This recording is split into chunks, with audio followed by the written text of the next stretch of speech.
আসসালামু আলাইকুম রহমতুল্লাহ।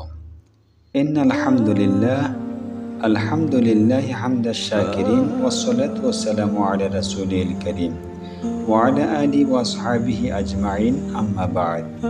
সুপ্রিয় দর্শক, আজকে আমরা আকাইদের পরিচয় সম্পর্কে জানব ইনশাআল্লাহ। আল আকাঈদ শব্দটি আরবি, ইহা বহু বচন, এক বচনে আকিদা। অর্থ হলো দৃঢ় বিশ্বাস।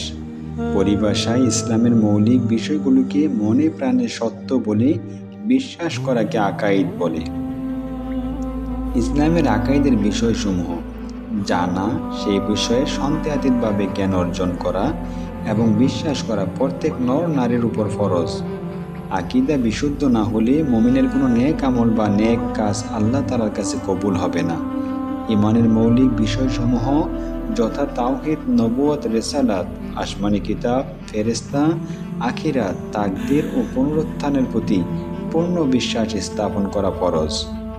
কেননা আকিদা বিশুদ্ধর উপর নির্ভরশীল পরকালীন মুক্তি, আল্লাহ তাআলার দিদার ও চিরস্থায়ী জান্নাত। প্রাণ ছাড়া দেহ যেভাবে অকার্যকর, বিশুদ্ধ আকিদা ছাড়া তেমনি আমল অকার্যকর। ভ্রান্ত আকিদার কারণে মানুষ বিভক্ত হয়ে যায় কাফির অথবা মুনাফিক হিসাবে। বাতিল আকিদার কারণে নামধারী মুসলমানদের নামাজ, রোজা সহ সকল প্রকার ইবাদত বরবাদ হয়ে যায়। সুতরাং ইহকালীন ও পরকালীন মুক্তির জন্য সঠিক আকিদা পোষণ করা সবচেয়ে গুরুত্বপূর্ণ বিষয়।